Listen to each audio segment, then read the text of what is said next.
Assalamualaikum warahmatullahi wabarakatuh. Kami dari kelompok 2 kelas HK22D di dalam mata kuliah Hukum Adat ini pada hari ini kami akan mempresentasikan terkait analisis carok di masyarakat Madura. Dan sebelum kami masuk ke materi caroknya sendiri, kami akan menjelaskan terlebih dahulu terkait definisi hukum adat dan adat istiadat, dan juga perbedaan antara hukum adat dengan adat istiadat, baik itu dilihat dari sifat-sifatnya dan ciri-cirinya. Juga selain itu kami juga akan menjelaskan terkait eksistensi hukum adat di Indonesia. Baru setelah itu kami akan masuk ke dalam materi caroknya sendiri. Apakah carok itu merupakan adat istiadat, nanti disimpulkan, atau juga carok ini sudah relevan atau tidak dalam masyarakat Madura sebagai sarana penyelesaian sengketa. Jadi nanti dapat disimpulkan apakah carok ini merupakan adat istiadat atau merupakan hukum adat. Dan untuk yang pertama akan kami jelaskan mengenai definisi hukum adat dengan adat istiadat dan akan disampaikan oleh Saudara Rizka. Di sini saya ingin menjelaskan definisi tentang hukum adat dan adat istiadat. Hukum adat menurut Profesor Mr. Cornelis van Vollenhoven, hukum adat adalah keseluruhan aturan tingkah laku sebuah masyarakat yang berlaku serta memiliki sanksi dan juga belum dikodifikasikan. Yang kedua ada menurut Dr. Sukanto, sarjana hukum. Hukum adat adalah sebuah kompleks adat yang pada umumnya tidak ditulis atau dikitabkan, tidak dikodifikasikan, serta memiliki sifat memaksa. Hukum ini juga memiliki sanksi, oleh sebab itu ada pula akibat hukumnya. Ada juga definisi tentang adat istiadat menurut Muhammad Nasrun. Adat istiadat adalah suatu sistem pandangan hidup yang kekal, segar, serta aktual karena berdasarkan pada berbagai ketentuan yang terdapat pada alam yang nyata dan nilai positif, kebersamaan, kemakmuran yang merata, pertimbangan, pertentangan, penyesuaian diri, dan berguna sesuai tempat atau waktu atau keadaan. Yang kedua ada menurut Van den Berg.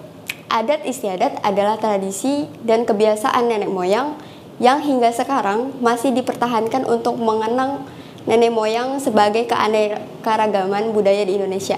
Adat istiadat waktu terjadinya selalu berulang kembali dalam jangka waktu tertentu.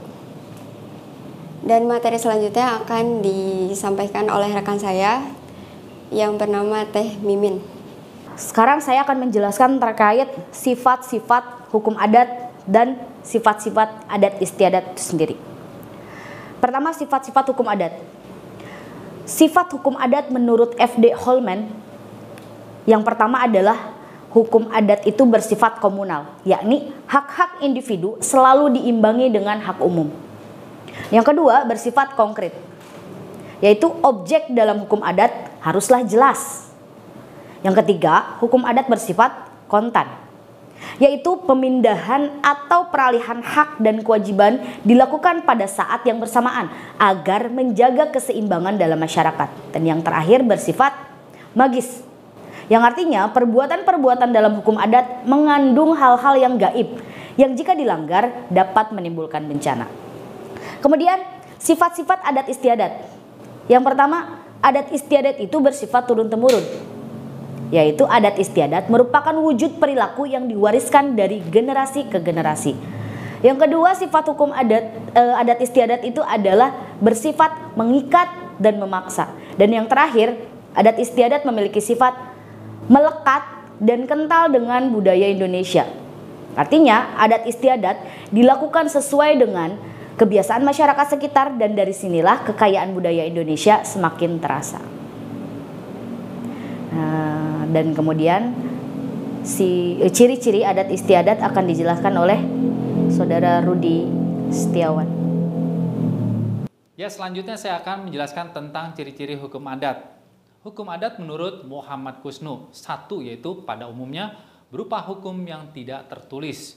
Kemudian yang kedua yaitu norma hukum adat tertuang dalam petua-petua yang memuat atas perkehidupan masyarakat.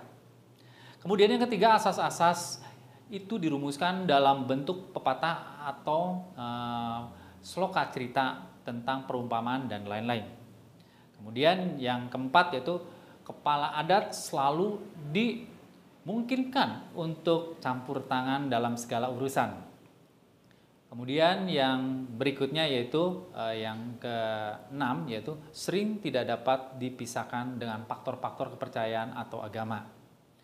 Kemudian yang ketujuh yaitu faktor pamrih sulit yang dilepaskan pada faktor bukan pamrih.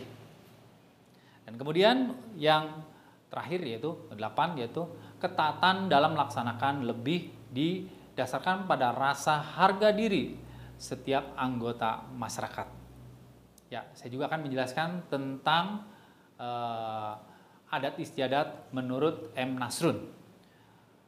M. Nasrun menjelaskan bahwa adat istiadat merupakan sebuah sistem pandangan hidup yang kekal agar serta aktual oleh karena didasarkan pada satu yaitu kemakmuran yang merata.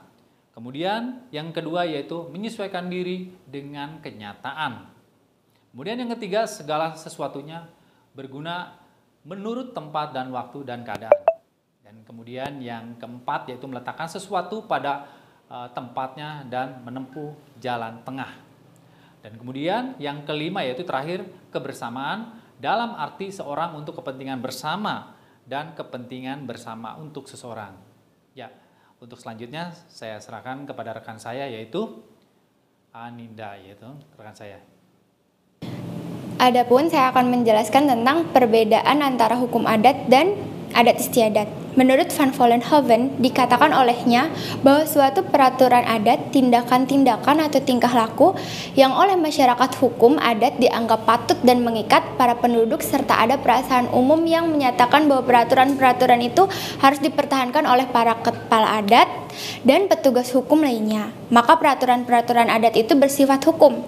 Menurut Profesor Supomo, mengatakan bahwa suatu peraturan mengenai tingkah laku manusia, rule of behavior, pada suatu waktu mendapat sifat hukum pada ketika petugas hukum yang bersangkutan mempertahankan terhadap orang yang melanggar peraturan itu atau pada ketika petugas hukum bertindak untuk mencegah pelanggaran peraturan-peraturan itu.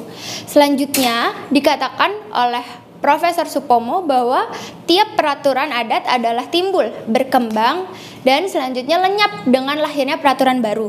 Demikian pula dengan peraturan baru ini yang juga akan berkembang dan selanjutnya lenyap karena tergantikan oleh peraturan baru yang sesuai dengan perubahan perasaan keadilan yang hidup dalam hati nurani masyarakat hukum adat pendukungnya. Begitupun seterusnya. Keadaan ini digambarkan sebagai halnya jalannya ombak pesisir pantai atau samudera.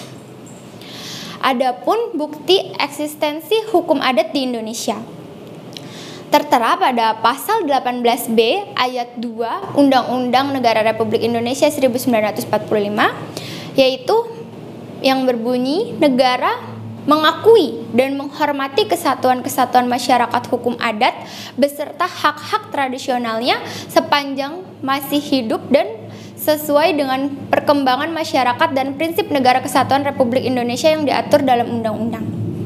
Sekian, selanjutnya akan dilanjutkan penjelasannya mengenai carok oleh Bapak Rudi Setiawan.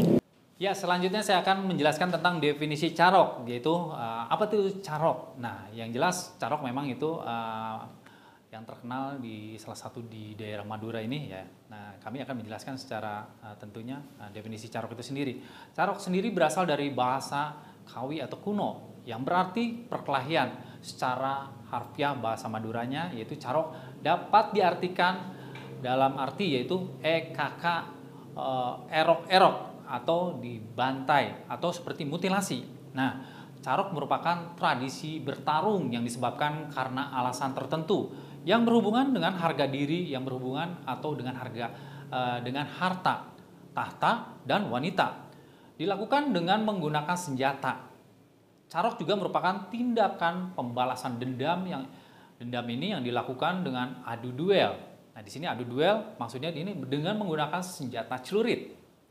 hingga ada korban hingga yang sampai meninggal dunia, atau 1 lawan 1 dan antara lelaki, meskipun kadang terjadi carok massal yang mulanya dari individual.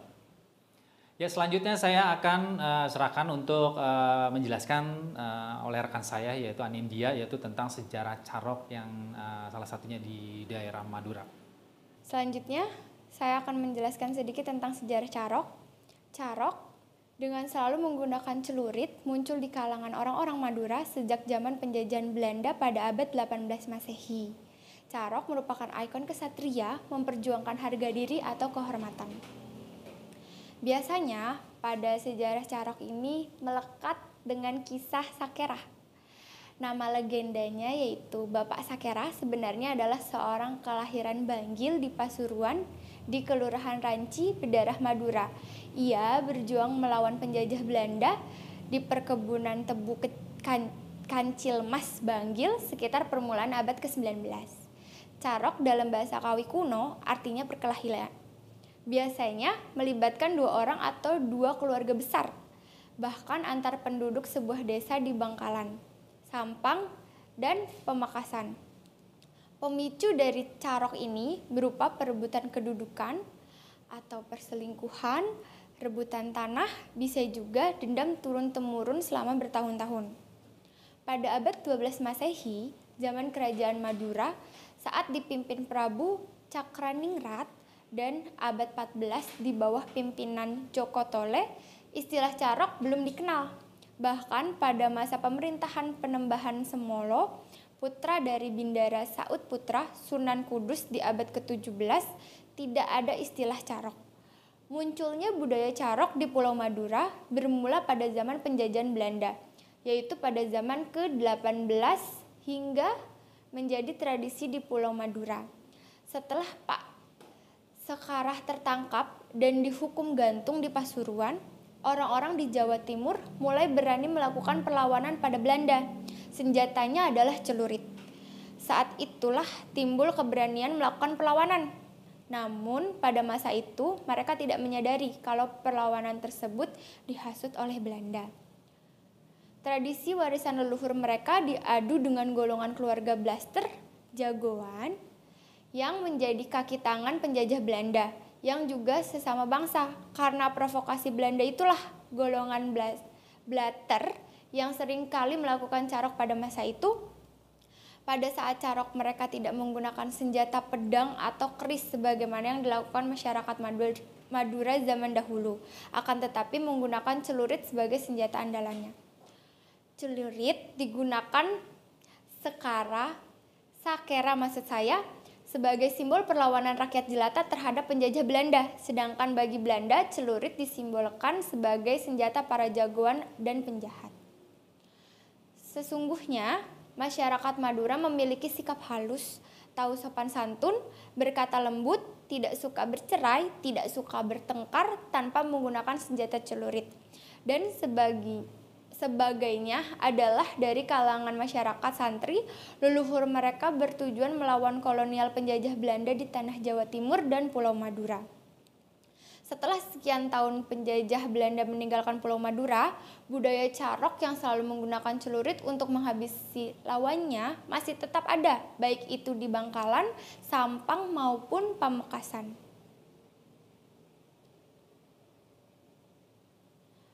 Pada dasarnya, carok biasa dilakukan ketika seseorang merasa dipermalukan dan harga dirinya dilecehkan. Maka penyelesaian yang terhormat adalah dengan berduel secara kesatria 1 lawan 1. Latar belakang perkelahian seperti ini diakui oleh Zawawi Imron.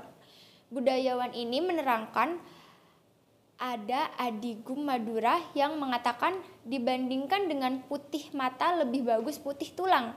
Artinya daripada hidup malu lebih baik mati.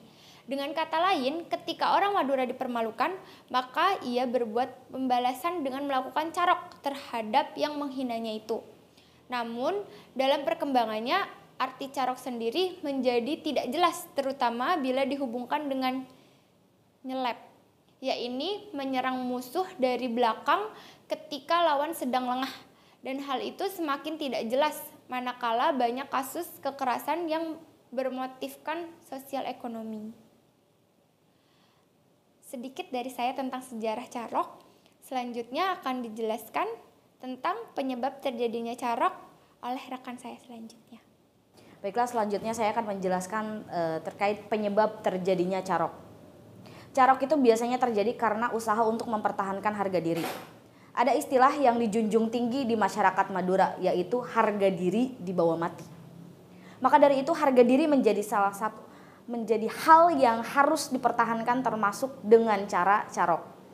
Berikut akan saya jelaskan terkait penyebab terjadinya carok. Ada beberapa hal yang bisa menyebabkan terjadinya carok.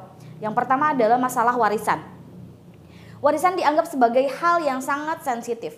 Di Madura biasanya warisan diselesaikan dengan cara kekeluargaan. Dan umumnya hal ini selalu bisa menyelesaikan.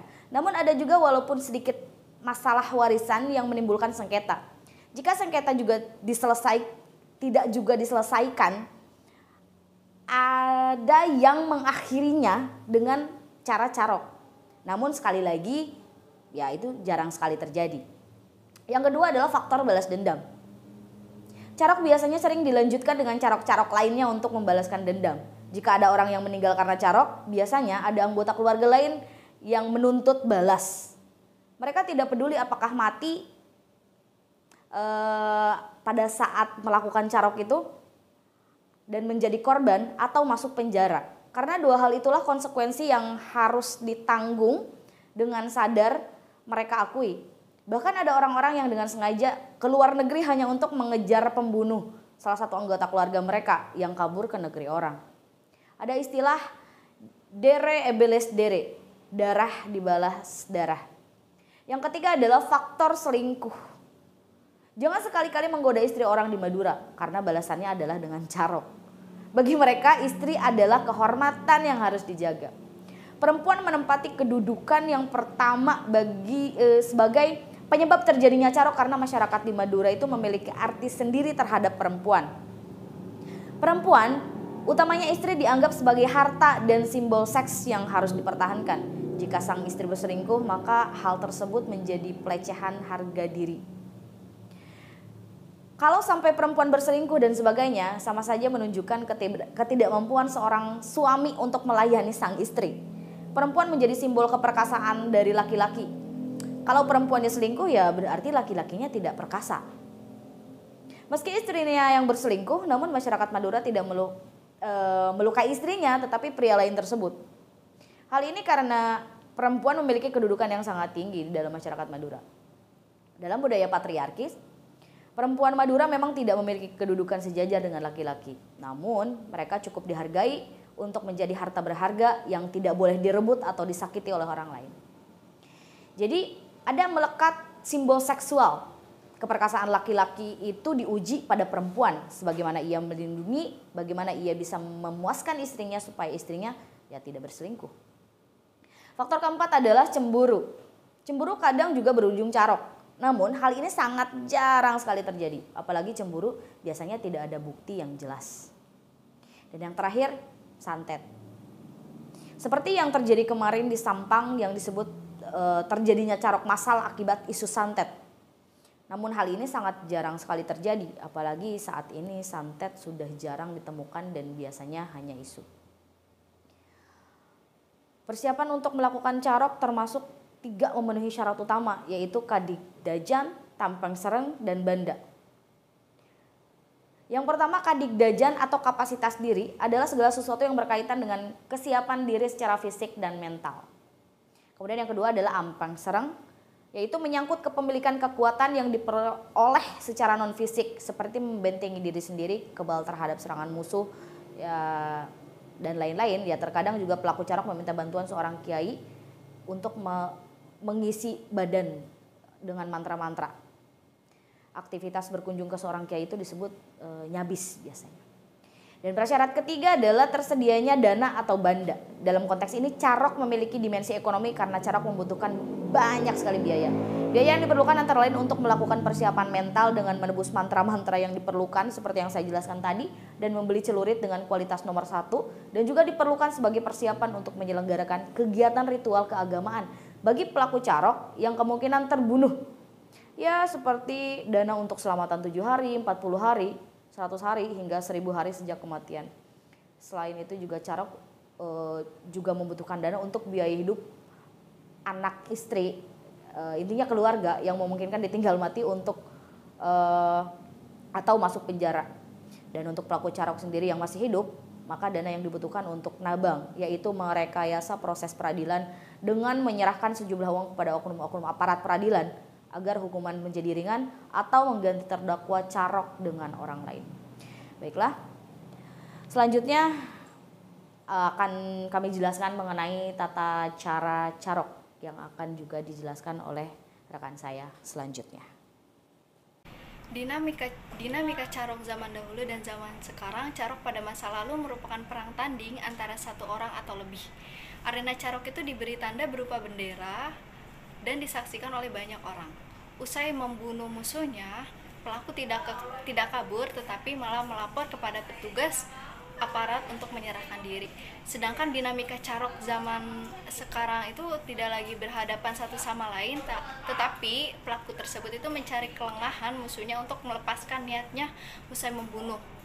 Nah, usai membunuh, pelaku juga melarikan diri, tetapi memang ada satu atau beberapa orang yang melapor kepada petugas, tetapi ini jarang sekali terjadi, malahan banyak sekali yang kabur untuk menyelamatkan diri. Pasal 338 KUHP, barang siapa sengaja merampas nyawa orang lain diancam karena pembunuhan dengan pidana penjara paling lama 15 tahun. Dengan demikian, ada perbedaan di antara tindak pidana, yaitu pembunuhan dengan pembunuhan berencana. Pasal 340 KUHP, barang siapa dengan sengaja dan dengan rencana terlebih dahulu merampas nyawa orang lain diancam karena pembunuhan dengan rencana, pidana mati atau pidana penjara seumur hidup atau selama waktu tertentu, paling lama 20 tahun. Pasal 351 KUHP, penganiayaan diancam dengan pidana penjara paling lama 2 tahun 8 bulan atau pidana denda paling banyak Rp4.500. Jika perbuatan mengakibatkan luka-luka berat, yang bersalah diancam dengan pidana penjara paling lama 5 tahun. Jika mengakibatkan mati, diancam dengan pidana penjara paling lama 7 tahun. Ya, selanjutnya saya akan menjelaskan tentang penyelesaian sengketa melalui carok. Ya, secara umum, penyelesaian carok itu dipersiapkan persengketaan akan muncul karena adanya konflik antara seseorang sebagai penggugat melawan orang lain sebagai tergugat. Dan masing-masing pihak yang bersengketa kurang bukti-bukti dan saksi-saksi sehingga tidak mungkin untuk diselesaikan ke jalur pra-peradilan atau peradilan. Oleh sebab itu, pihak yang bersengketa hanya bisa bicara bersikukuh pada dalil yang masing-masing dan tidak mempunyai yang lengkap untuk mencari fakta yang benar.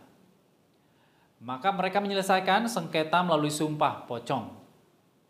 Dan juga bahwa persengketaan masalah harta waris, tanah, persaingan bisnis, utang piutang, dan gangguan terhadap istri pada orang Madura diselesaikan secara melalui carok. Namun tidak semua persengketaan itu diselesaikan melalui kekerasan dalam hal ini yaitu carok. Untuk mempertahankan harga diri dan kehormatan bisa dilakukan dengan dilakukan dengan jalan persahabatan dan perdamaian, yaitu melalui sumpah pocong. Sebagai upaya penyelesaian sengketa. Dan kemudian untuk pelaksanaan sumpah pocong selalu dilaksanakan yaitu biasanya di masjid pada faktanya. Pelaksanaan sumpah pocong selalu di masjid karena akan menambah keyakinan bagi orang yang akan disumpah memiliki keampuhan dari sumpah pocong tersebut.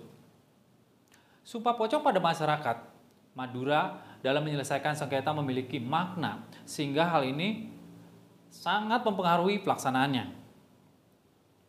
Dalam memaknai suatu peristiwa seperti sumpah pocong, maka pengertian makna itu sendiri adalah nilai yang digunakan sebagai pedoman oleh seorang atau masyarakat untuk berperilaku. Hal ini biasanya diikuti dengan suatu tuntutan emosional. Secara emosional, seorang atau suatu masyarakat merasa perilakunya atau tertentu adalah benar dan perilaku yang lain adalah salah. Ya, berikutnya untuk penjelasan selanjutnya akan dibawakan oleh rekan saya. Ya, rekan-rekan sekalian, dari penjelasan saya dan rekan-rekan saya tadi dapat kita ambil kesimpulan bahwa satu, tidak semua adat istiadat bisa dikategorikan dan menjadi sebuah hukum adat, terkecuali memenuhi syarat-syarat tertentu. Perbedaan antara adat istiadat dan hukum adat berada pada sanksi yang diberikan.